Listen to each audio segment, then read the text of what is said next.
So, good morning. We're going to explore the third eye seed today, one of the story seeds of leadership at growthod.org. And we meet every Monday here in the session, uh, 9 a.m. California time, 10 a.m. here in the mountains. And on the East Coast, well, it's noon. And I'm not sure where it is in South Africa. I'm trying to figure that out, but 9 hours. 9 hours ahead or behind or something. But we're glad you're all here. All right, Okay. let me start. Let's see. Okay.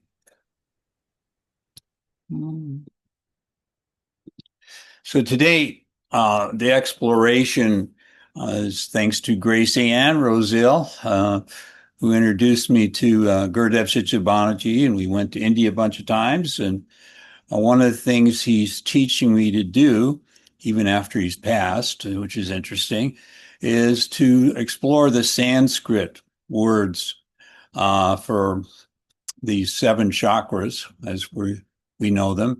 And today is the sixth chakra called the third eye. And a really good shout out to Vanessa for the wonderful session last week on the third eye. I'm going to approach it a little bit differently, but be complementary in my approach. Uh, so if you have this space here between your two eyebrows, right on your brow, that's your third eye. Vanessa had us put a finger there, and then Holy Reiki with Lucero, she taught me to take command over your third eye, command it to open. I'm going to change that a little bit. 73899. Somebody's calling me to get in the meeting. So maybe it's God that called. I don't know. So then the third eye is always opening and closing, opening and closing. That's what I learned from Gurdev in Jain seeing, Jain, Jainism. In Jain seeing, we learn that when the third eye is open, it's a time to say yes. When the third eye is closed, say no. Now, it relates to something we call muscle testing. So I'd like to have you all do it a little bit here with me now. You may prefer a pendulum, you know, and this is not the third eye, it's to confirm or disconfirm what you're getting on the third eye, to be a little skeptical and confident about it. Now, I do mine differently. What I do is raise my left hand because I'm left-handed, right? And I let it fall. I ask a question like, should I do the third eye presentation today? Yes. So I got a yes. When I was going down, it went all the way down, and a no, I go no. Olivia and Tom and I we attended a session on muscle testing. First thing Grace Ann did with me when she met me was take me to the horse, and right then to a specialist with the horses, and he did muscle testing on me, and he found out I was good at it. That if I put my right hand on the horse and my left hand, and Grace Ann or this doctor would move it up and down, they could ask questions about the emotional, physical, mental state of the horse. And it would go right through me. And I was pretty accurate, right, Grace Ann? I hope you nod now because I'm looking for a nod there. At least I got a smile. So I knew then that I had this ability to channel through my body directly uh, in the muscle testing. And I use muscle testing probably 40 times a day or more. Uh, Everything goes decision like, what kind of eggs should we have today? Scrambled or over easy? You know?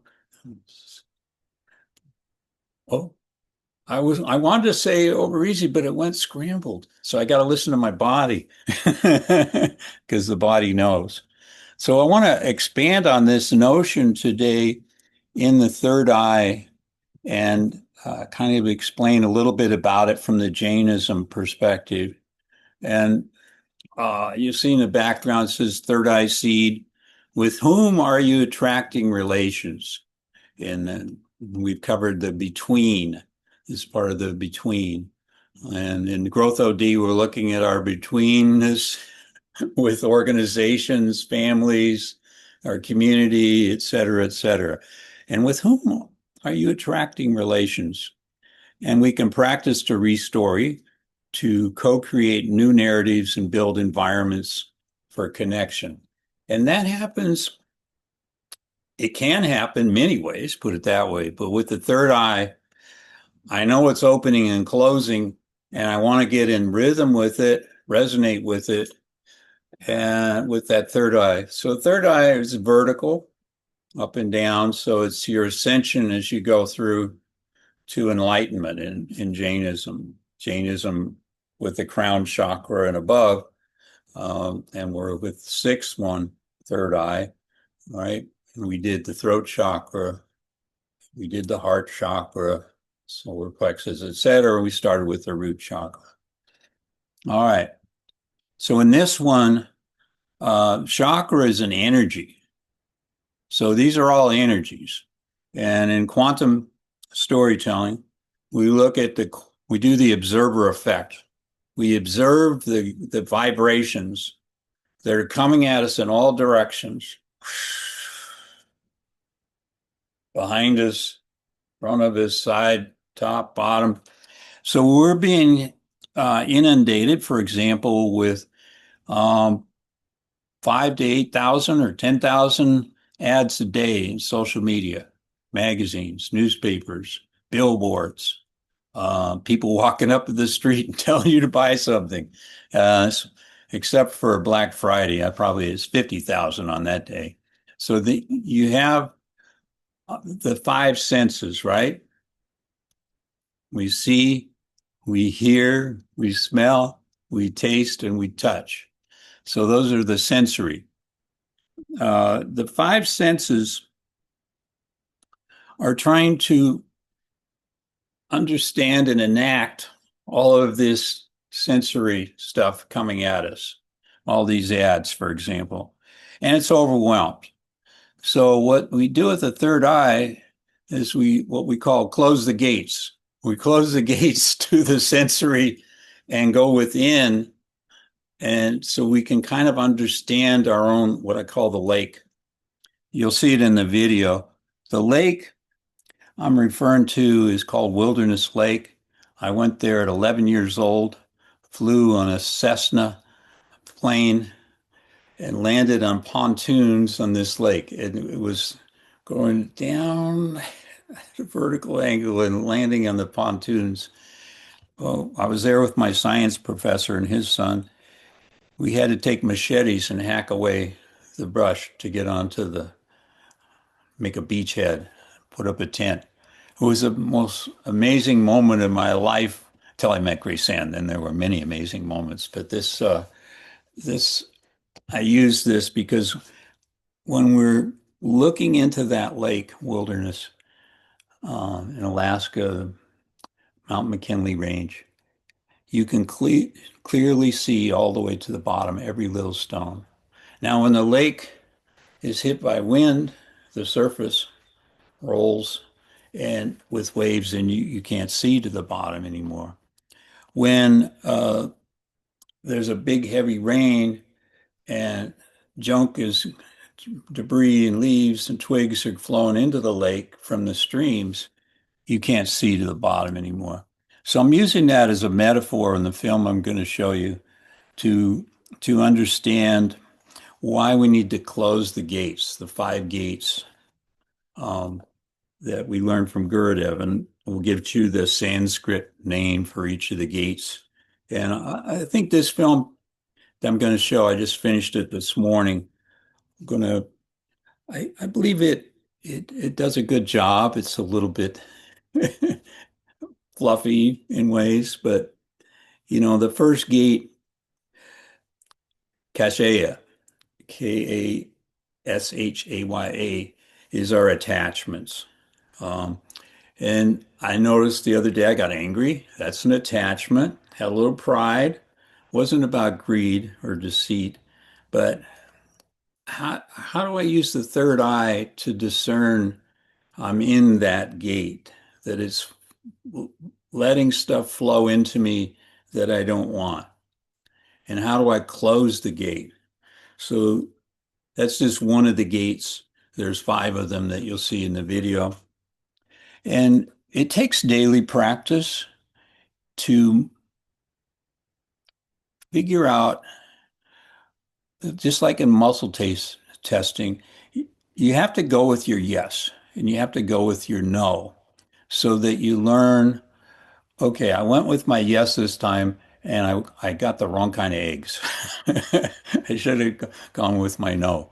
But then you're not going to learn that way because the whole thing is to have a instant reading from the third eye, a yes or a no. And again, I think Vanessa demonstrated this in her way very, very well last week. Um, my way of doing it is to go with the yes when it's yes, go with the no when it's no. But the whole thing is to stop the flooding in, overwhelm, and the gates. And then sometimes you got to like flush the toilet, flush the lake out, all the debris and mud, because on the bottom of the lake are these little pinpoints that we saw when we went through the Epstein files, the Enron case, where there's muck and mud and slime in the bottom of the lake. And we need to kind of scoop it out so that we have a pristine and clear inner consciousness. And that's the path to enlightenment that Gurdjieff talks about and Buddha talks about. And I believe it's also Christian. Uh, when I go through Tom Lemke's journals and the Bible verses and the gratitude statements, um, it talks a lot about the seed. And the seed, I think we studied last time, there's over 100 references to seeds in the Bible, and it's the seed is within you. You've taken in the seed as a Christian. And with the Jainism, the seeds are energies, and you take in energy and you're around energy. So I hope that's enough of an introduction so we can have the film. Then I want to do a breakout with you, have you practice your third eye with a partner. Um, and if you've not done it before, simple muscle testing will do. And we'll cover that when we get to the breakout. The second part of today is a case of application. And we'll see that in another snippet of a film. And it's about doing spiritual consulting. I did pro bono consulting at Nickerson Gardens Public Housing for about 6 years in South Central Los Angeles. Um, I met Nora King there. She was the head of the Resident Management Council, and I became her consultant. And you'll see in that film how she said, "Well, what makes you think, who are you?" She's asking me, "Who are you that you could come into this community as a professor and consult with a bunch of women that are running single person households with children, 5,000 people in the community. What makes you think you can come in here and tell us anything?" And so that video is about that. And it has to do with learning to use the third eye again, discernment, and knowing when to be quiet and listen to Nora, and knowing when to speak up. And we did some good things together. We'll cover that in the second half. So that's the schedule for today. A little bit of film about how to use your third eye. Then we'll go into how to use your third eye in consulting, coaching, leading, in your art, you know, and in work development. Does that seem okay? You guys okay? We're okay. We'll proceed then, and off we go. So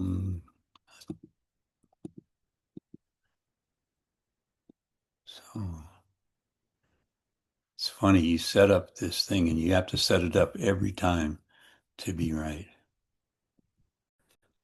Okay. All right. So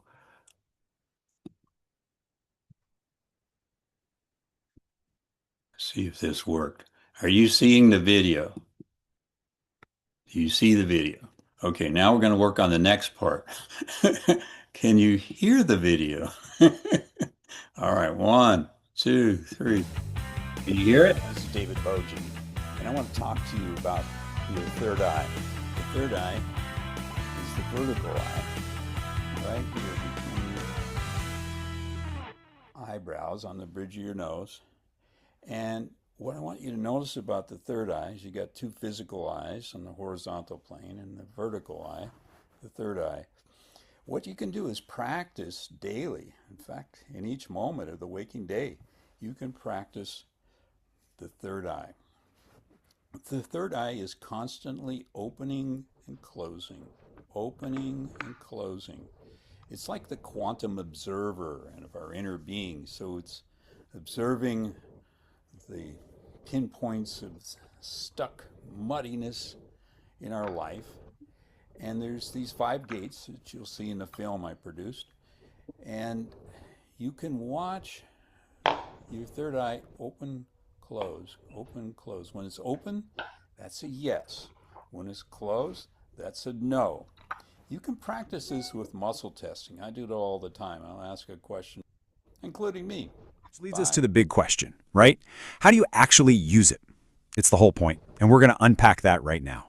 And trust me, the answer is probably not what you're expecting. And that brings us right here to a question I want you to really think about for a second. Seriously, with whom are you attracting relationships into your life? Now, this isn't just about, who you bump into. It's about the quality of those connections, the vibe. And this whole practice, it's all about getting the clarity you need to answer that question on purpose, not by accident. So to get there, we got to understand what the third eye's vision is all about. And spoiler alert, it's about seeing way more than what your 2 physical eyes can show you. Okay, so the traditional term for the third eye is ajna. In Sanskrit, that means command and control. And I know what you're thinking, but hold on, this isn't about dominating anyone else, not at all. It's about self-mastery. It's about gaining command over your own thoughts, your own emotions. You can think of it like your personal vertical eye of wisdom. So how do we actually do this? How do we practice it? Well, it starts by becoming what's called the quantum observer. It sounds complex, but it's really not. It just means you learn to step back and just watch.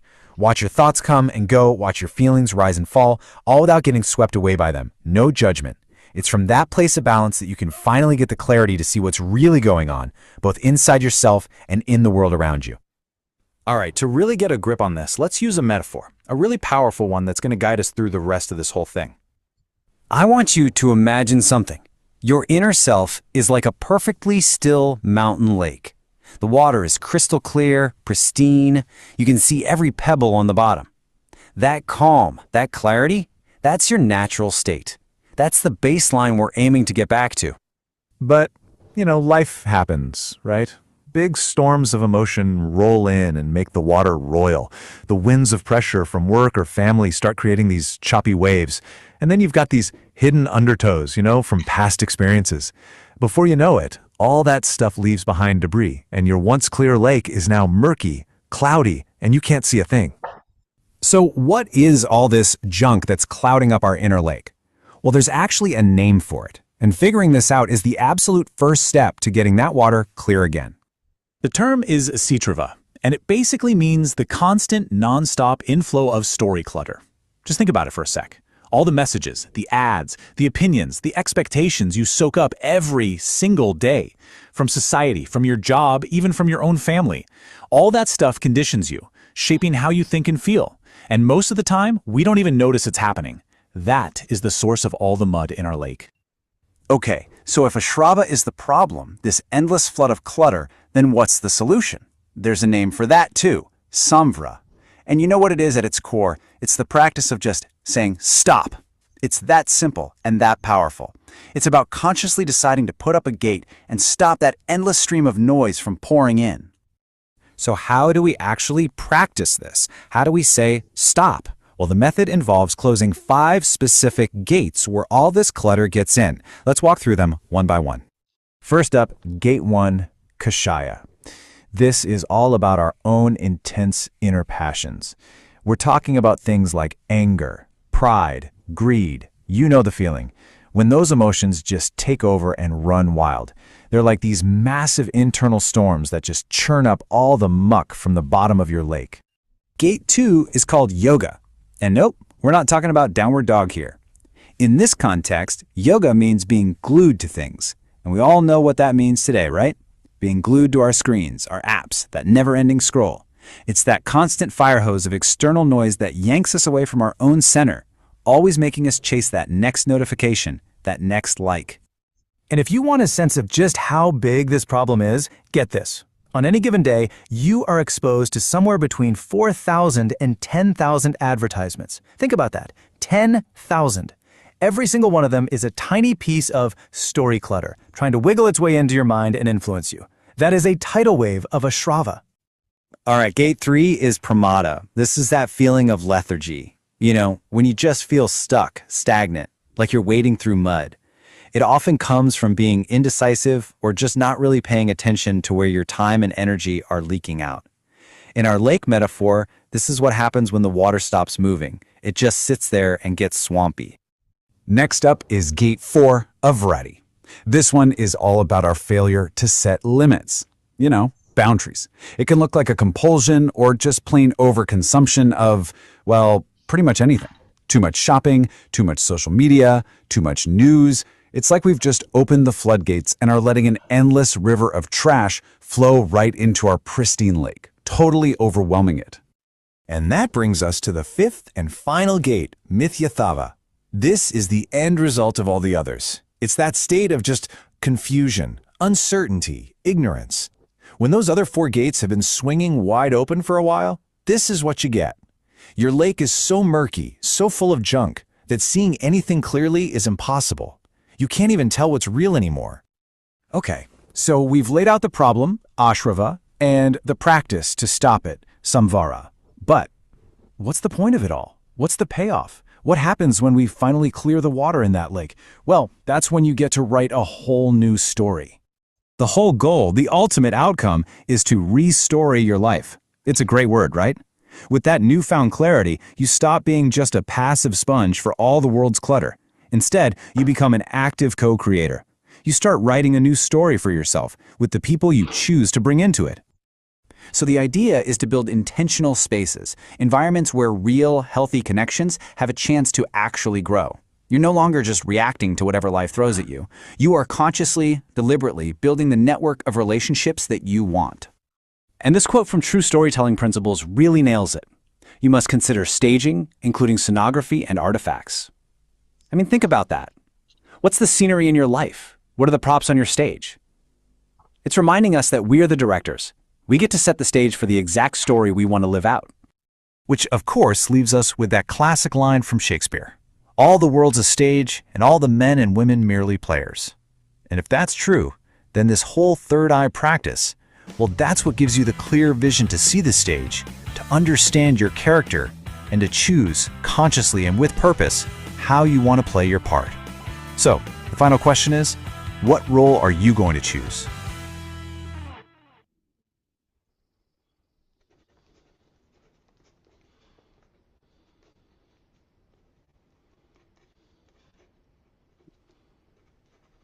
So how did that work out? So now I'm going to ask you to practice in the breakout. So thank you for the feedback, by the way. Now, if you've never done this before, hopefully you're paired up with somebody who has. And if you've both never done it before, you're on your own. So follow instructions. All right. Well, bless you. So if you start with kind of tuning in to that inner lake, right? And ask yourself, is it the waves roiling and you can't see to the bottom? Is the stuff churning up from your own passions and emotions and thoughts, and you can't slow them down? When I first started this, and Gurudev asked me to be silent and not talk, not listen to radio, not listen to anything else, just focus and say om, things like that. I couldn't do it. I mean, my mind was so churny that I could only have TV. I could only go out on a jog. I could only, you know, get on the phone. This was before cell phones with Grace Ann. I couldn't imagine just being silent and looking inward because there was so much um, goat head material in there, where I'd been pricked by the goat head and I had slimy stuff I needed to remove, get it out of my clear lake so I could see things. Um, so I understand that. So if today all you do in breakout is you're silently looking in, that's enough. Now, if you can experiment with getting in sync with your third eye, and that's just ask it a question. Ask any question that comes up and see if you get a yes or a no. If you don't know how to get a yes or a no, if it doesn't come up on your screen and say yes or no, if that's not happening, you can muscle test it with that or pendulum, or I've seen people do that this way, all kinds of ways. So you can do that. And I know working with Vanessa, she very good at getting me in sync with my third eye. And she'll ask me a question and I go, bam, and I get a yes. Like she asked me, well, when did you lose that feeling of innocence about Christ? And I said, well, I was 6 years old, and would you like to have that innocence back again? And my third eye said, yes. And I said, okay. And now what do I do? You've just changed my whole life with these two questions. And now I have to adjust and do Tom Lemke journals every morning. So, you know, uh, so the third eye is a lot of trust involved, learning to trust the third eye. And the third eye says no. Like I'll be in the store and I'll see this ice cream with chocolate covering on it. And I'll say, I really want to have that ice cream. And I get a no flashing across the screen, no. And then I'll test, well, let me test it. Maybe the third eye isn't getting it right. So I'll test it and I'll try to push down on yes, and it's only no is happening. And then I say, well, okay, no chocolate ice cream for you today, bud.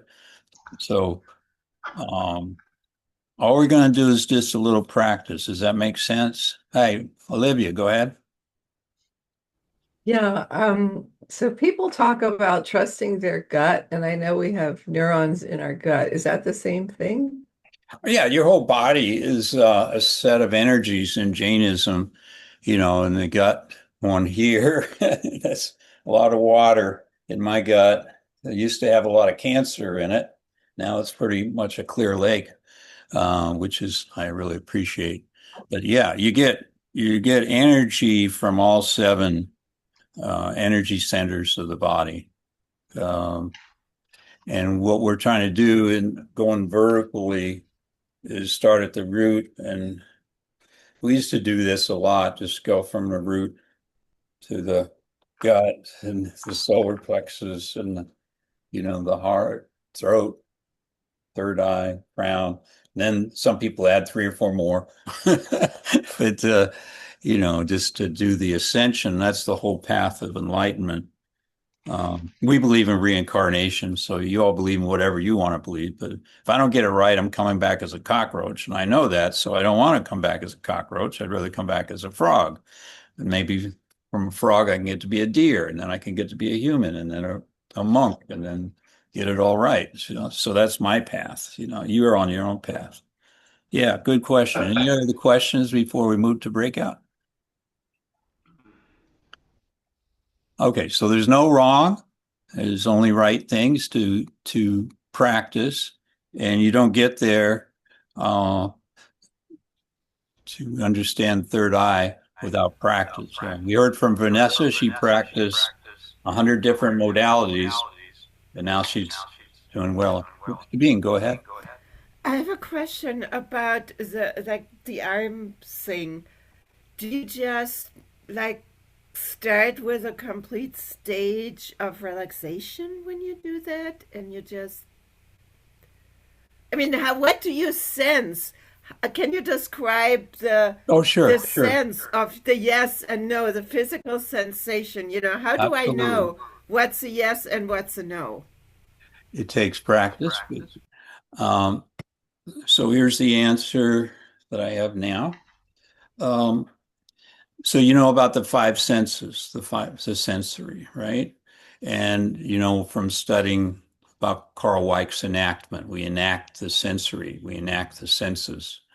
And then we want to get to clear thinking, at least I do, Sabine and I do. We want to get to clear thinking within Thinkment. That's our Tuesday group.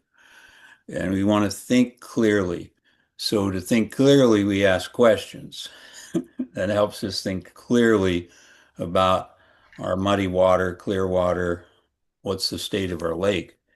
And then, so the whole thing is to move out of, Sabine, what you and I call enactment of the sensory, close those gates, deal with our internal thoughts and what's roiling up there from the bottom of the lake, uh, and to see them one by one. In meditation, it's simply practicing each thing that comes up, put it on a leaf, let it float down the stream out of your lake. Whatever it is, good or bad, let it go. Grace Ann taught me this with Promodabin. Go. But the other thing is, when you use the pendulum or the muscle testing, you can start with show me a yes and show me a no. And that's how you distinguish. Because for me, yes is the opposite of David's. Mine is a firm thing. But so it's different for every person, and it can be different every time. And you can check and say, show me a yes, show me a no. And there are like six different ways to do it, as well as pendulum. Olivia. Yeah, I have studied this and I understand, so correct me if I'm wrong, David and Grace Ann, is that it's like when you're strong, that's when you'll get a yes when your energy's in alignment. And so if it's hard for you initially, one of the things you can test is to put your arm out straight and uh, sh say, show me a yes, and then pick up something heavy like a frying pan. And then if you say, show me a no, you won't be able to lift the frying pan. So that's like or stand up straight and then just say, show me a yes. And sometimes you'll fall forward and show me a no and you'll fall backward. Or like my favorite is just to do this where I'm strong and I say, show me a yes. And then when I'm weak, it'll break apart. So just you play with it. And you can test it on things you're gonna get an answer. Like I used to practice in elevator lobbies when I didn't know which one was gonna come first. And then I would into it, I'd try to figure out which one and I'd muscle test which one. And I started to get them right after a while. So anyway, just some thoughts around that. And if you look up kinesiology, there's a lot online you can learn. Absolutely. So Thank you. let's practice. Everybody practice. Take your dominant arm, stick it out in front of you so we can see it on the screen. and push down with the other arm. Now ask yourself, am I going to clear my lake today? I'm not. Am I going to clear it mostly? Okay, mostly. Am I going to clear it all the way? No. What? Oh, I want to clear anger today.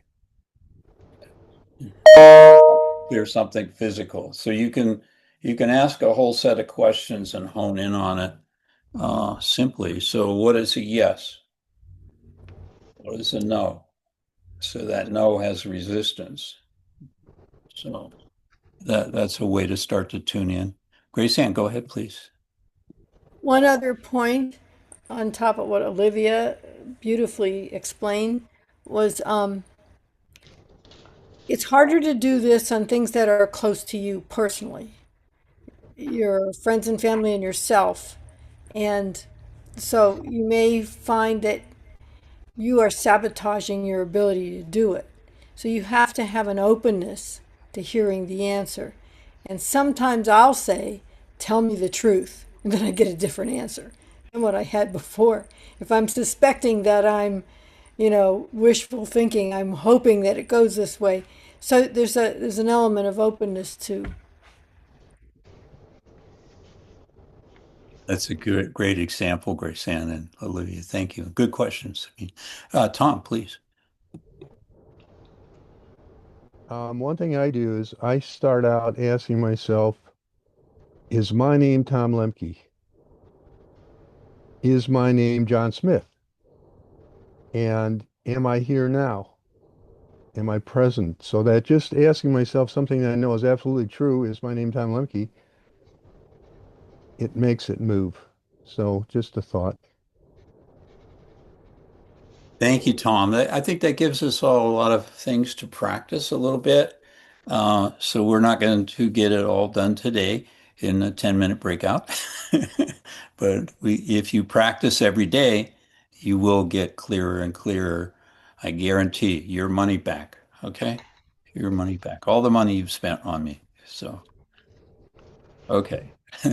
Paul's laughing. All right, let's do breakouts. So there's seven of us, seven groups, seven people. If we all get in the same room, if you're in a room by yourself, that means you're waiting for me because I have to get everybody else in their room. So please wait, and we'll have seven rooms, okay? And they will be randomly composed.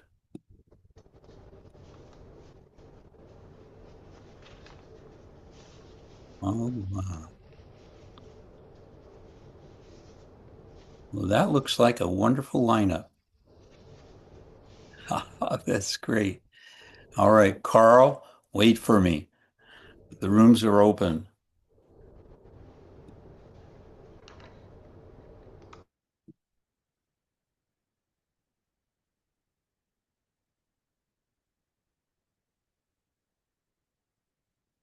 So, Sabine, did you find your button?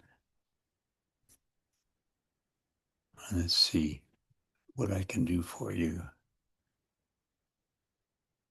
Okay, she found her button. I can join.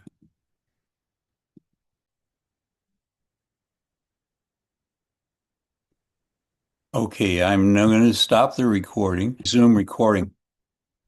Hi, Danny. I am recording. I forgot to turn on the recording, not just because of you, but you want to introduce yourself? And if you don't want to, just say my name is Danny Duck or something, So you have to unmute yourself though, because we can't read your lips. Actually, we can. Unmuted. Is that better? Yeah, that's wonderful. Okay. Hi, everybody. My name is Danny Alegi, and I'm actually speaking from Sweden right now. Oh, wonderful. Wonderful. Yeah. My last name is Boye, David Boye, and it means buoy in Danish. So Right. at Right. least Right. our Right. Right. ancestors are related. Right. Right. And we just connected. What is it? A week ago, maybe, David. Yeah, hi Dan. May I call Yeah. you Yeah. So, Danny? yeah. Yeah. Yeah. Anything you like. Well, that's great. We're going to All go good. into, we're going to see a short film for a few minutes and then talk about doing spiritual consulting. So, in Sure. any kind of faith that you have, we're not limiting it to anything. And we're not even going to ask you to. And by the way, my friends in Scandinavia don't really like to talk about this stuff. So you could just say silent if that's you. So, and, I know when we were doing the true storytelling book, we got to the beyond, which to me is the transcendent spiritual. And we said, no, we'll just talk, David, only talk about doing reflection. I said, oh, okay, I will. Well, Even though my I don't third think. eye said, no, no, no, no. Yeah.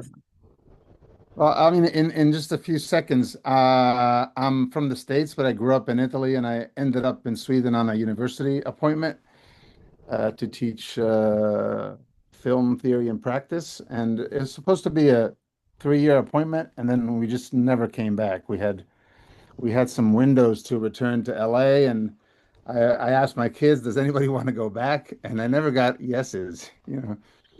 And so they just liked the nature and the bicycles and the horses and the music and the freedom and the safety. And so I thought I could make more difference here than just being, another filmmaker in Los Angeles. Oh, wonderful. Okay, I'm going to show you my film, but don't be too critical now. I'm an amateur.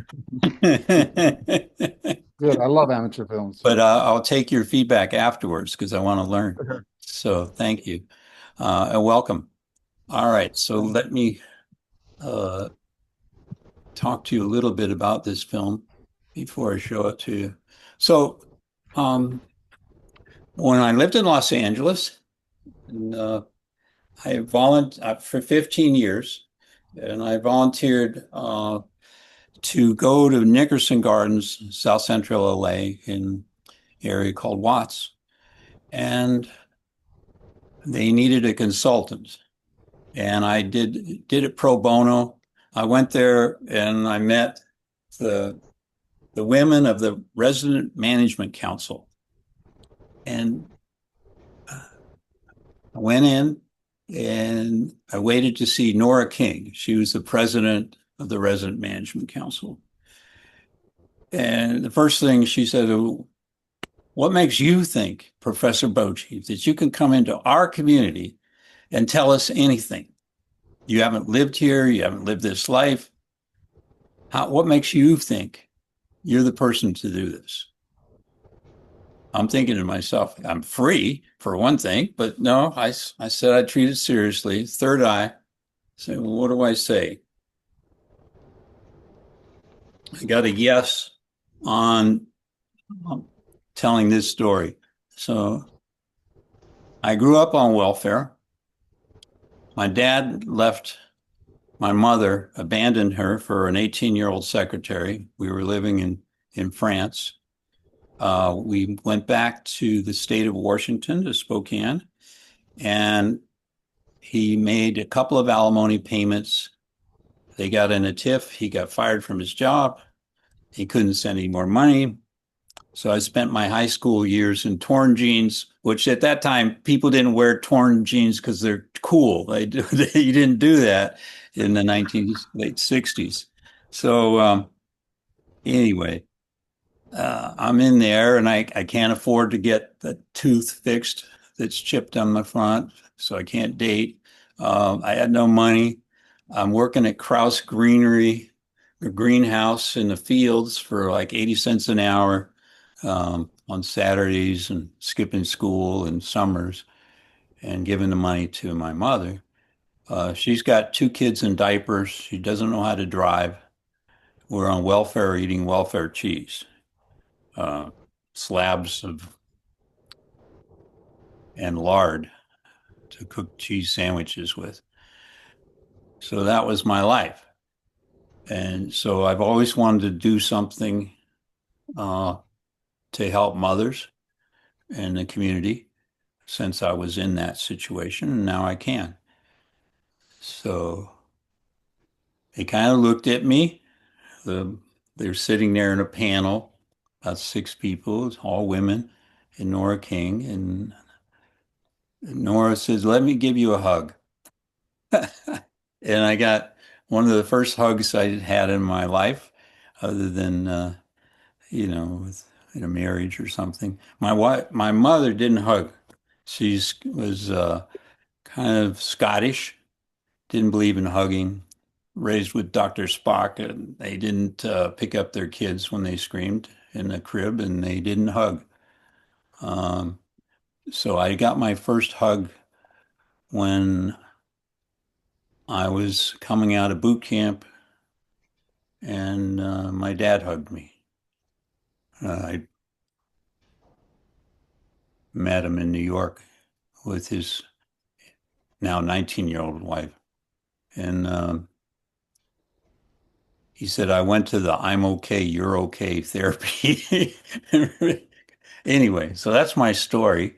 And I started to learn what I call spiritual consulting, because there's no way I can do any kind of consulting or coaching and just say, well, I'm an expert in the third eye. And if you open and close and practice your muscle testing, you can do it too. You have to translate everything into a biblical approach, because the women at Nickerson are Christian women. They go to church every Sunday. Uh, the women I knew on the Residence Management Council put their kids through college. Nora King had 4 sons, and they all went to college. So I knew when I said, well, let's do some planning, she would say, hey, we don't, God laughs at your plans. We get that in our Bible teaching. And so I go home, I read other parts of the Bible that says, yes, there is planning. And I come back with that. So this is a little film about some of that time at Nickerson, but I want you to see that I was a shattered, broken person when I went to Nickerson, although I was getting lots of awards and publications. I was going through divorce. I was going through bankruptcy. I was about to be homeless. And then I was homeless while being a professor, a homeless professor doing pro bono consulting in South Central. But at the same time, I was on an upward spiral of joy, love, acceptance from that community. We did great things together. And the downward spiral, and I had an upward spiral at the same time. So that's what my film is about. Let me see if I can find it for you. And then see, where are you? So I have to break out of this one first. To go back here.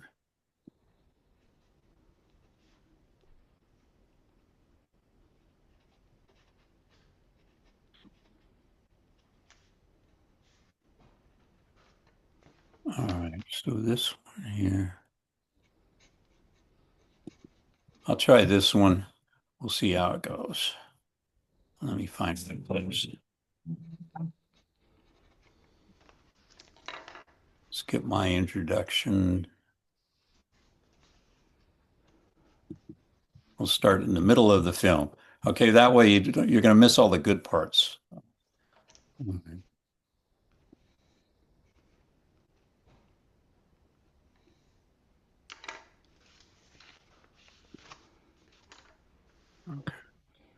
It takes a while to set up a new film, by the way. Thank you for your patience.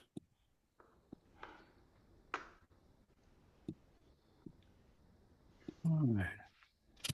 So Nora King taught me everything I know about consulting, more than any book I ever read, more than any class I ever took, more than any other experience I ever had. I'll tell you that much.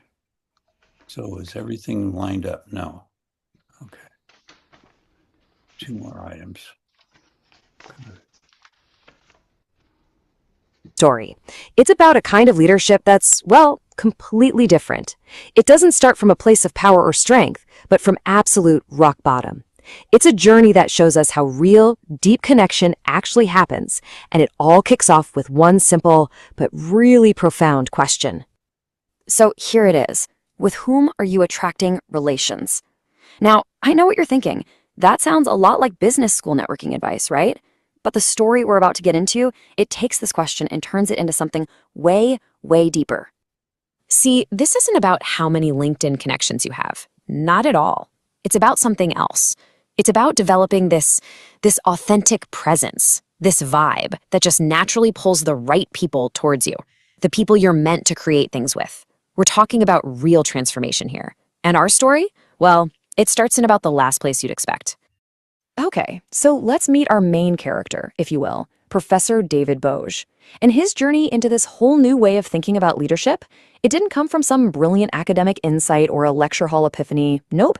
It started when his life completely imploded. I mean, think about this. Bankrupt, divorced, and homeless. He called it his downward spiral, and it literally landed him on a Harley-Davidson, couch surfing in Watts, right in the middle of Nickerson Gardens, the huge public housing project he was there to, study and help. Suddenly, he wasn't the expert looking down from an ivory tower. He was just another person trying to get by. And you can bet he got called out, like, immediately. A community leader named Nora King basically looked him in the eye and said, "Professor, what makes you think your book smarts mean anything here?" Oof. That moment was everything. It was the point where he realized he had to just drop the professor act, take off that academic armor, and just be a person. So once all his credentials and his expertise were basically useless, he found himself in this place, this concept the story calls the between space. And the key to surviving there, the very first step, wasn't about having all the solutions. It was about just finding a way to talk to each other, finding a common language. So what is this between space? You can think of it like a liminal space. It's that messy, sometimes awkward, but super fertile ground where totally different worlds smash into each other. It is not a comfortable place to be, but it's the only place where real dialogue can happen and where something genuinely new can be created. And this right here just shows you how huge that disconnect was. You've got the professor on one side, talking about academic frameworks and strategic planning, and on the other side you have the community, whose language was rooted in biblical principles. He'd talk strategy, and they'd literally tell him, Jesus is laughing at you. I mean, can you imagine? His entire toolkit was useless. So what did he do? He adapted. He had to. He stopped trying to be the expert and instead became what he called a frequency translator. That's a great term, right?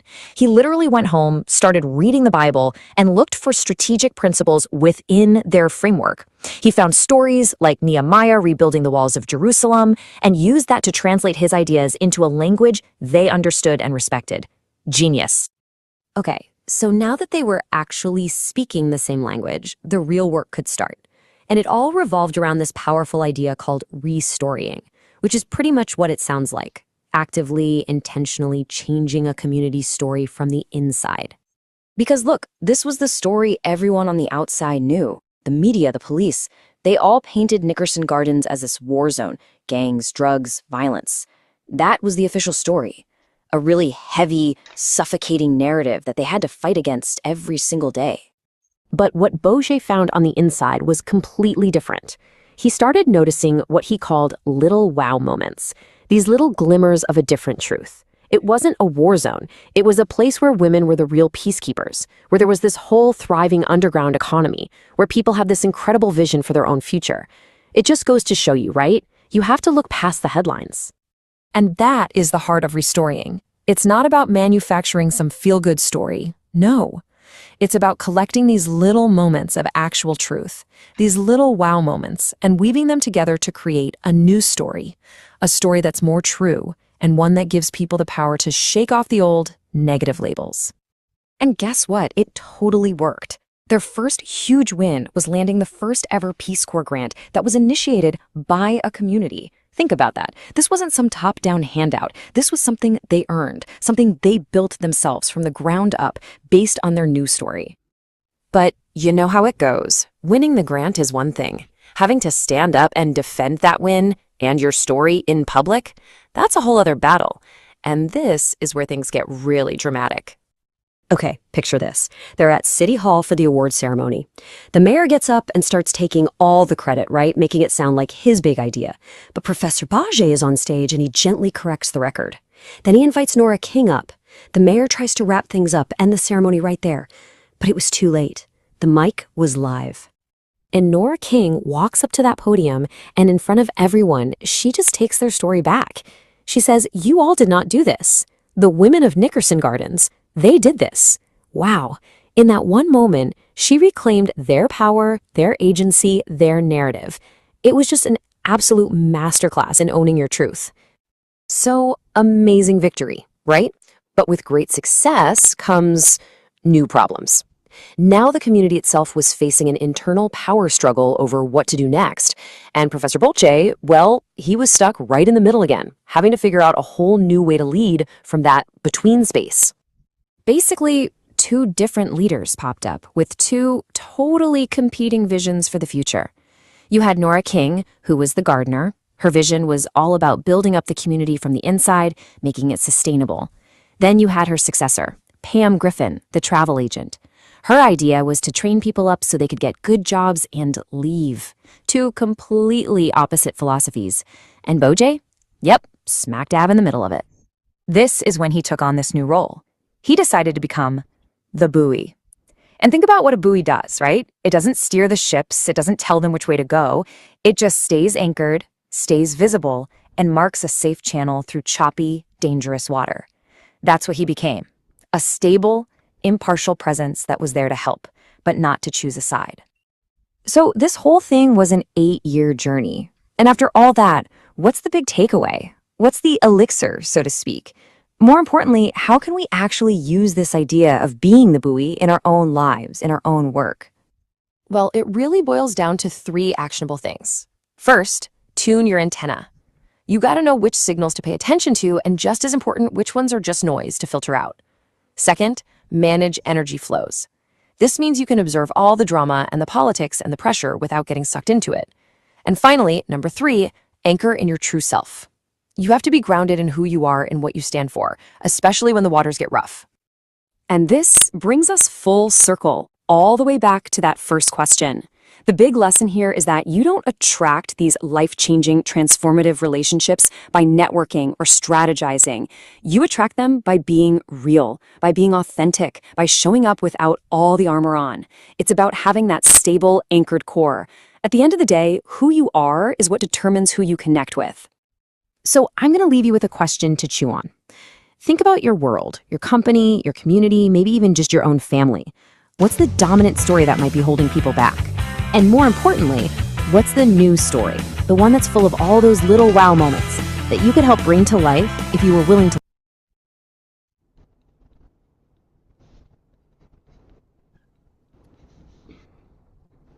Well, I hope you could hear that one. I could hear it. I've reliving a lot of experiences there watching that. So I'll turn to Danny. Danny, what can I do to make a better film? No, it's it's an authentic presentation. It's I love the drawings.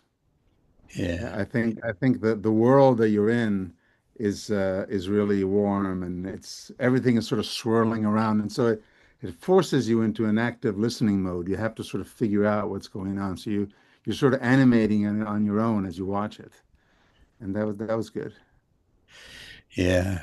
I go through a lot of rehearsals and a lot of false starts on building a Yeah, storyline. sure, sure. Yeah. But yeah, I mean, it resonates with me because I mean, all I've ever really worked on is personal films, right? Even though I have sort of just by chance been part of movies that have been in big festivals and have won prizes, but I've always been involved with underground zero money projects that went further than anybody expected. But they're all personal stories, and the work I do is basically coach and train people to make personal films. So whether it's film poetry or it's autobiography, but it's always grounded in the main concept that this film cannot be separated from the person who made it. If you're looking at a commercial film, it could have been directed by anybody. You're just watching the plot, so you could fire a director, put another one in. It's pretty much the same movie. But a personal film is an entirely different kind of soup. Absolutely. All right, we're now in the breakout. We're in a breakout with 15 people. I'm one of them. So we're going to ask you one question. How do you use spiritual consulting in your own coaching, consulting, or artwork? Who would like to go first?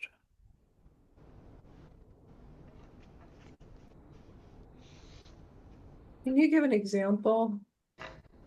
I just did. Oh, the video. Okay. Okay, you're calling that. I see what you mean. What my question is, from whatever spiritual path you're on, how have you Um, not parked your spirit at the door, gone into a company and coached, consulted, or done art? Tom. Well, I can't necessarily answer the last part of the question, but for me, the telling the one true story, which was about my near-death experience, has created a vulnerability when I tell it that as many of you have seen, I break down and stuff talking about it, even though told the story hundreds of times. That vulnerability is the connection to the people. And that I think will work in business as well. I wouldn't necessarily tell the same story. I mean, tell the same story in the same way that I do here, but I think it does give telling that, restoring that over and over does provide access to people because it's telling the truth and they relate to that. Okay. Thank you very much for your answer. Jack Rody will answer the question. Okay, first, I want to use your example, David, as I go into my, when you were in the between space. In other words, you give up the mask. We wear a mask when we have a role, professor, whatever it might be. When you're in the between space that you had the privilege of living in during divorce, bankruptcy, and homelessness, you're getting into a much deeper, more real space because you give up the addiction of self-image to your role in the world. And you're being more real. So Nora King and Pam Griffin were opposites. And you took, of course, Pam Griffin wanted everybody to get a good job and leave the culture, leave the town.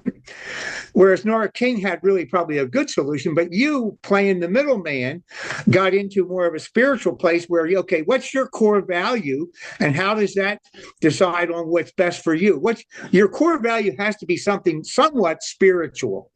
In some way, you have some belief or something that's a core value that has something to do with your spirit. And you get in touch with that with the client and you move from there and being a guide. You were a guide, so you went away from Nora and away from Pam and helping guide people along the way with that Nickerson Gardens or whatever it was. Okay, that's all I have. Thank you, Jack. I'm going to go a couple minutes over time. And if that's okay, if you got to go, go. Who would like to answer the question next? Because I'd really like to know about this Monty. So I think another perspective is we always enter systems with an agenda. But how do we transform very, very quickly from our agenda to their agenda and to get into their space and into their odds are and into their reality? Because we're in our place when we are simply focusing on our agenda, but it doesn't serve the needs and the purpose of the client or the organization. And it's how to authentically get there as quickly as possible. And that takes a lot of trust. Thank you for your answer, Olivia.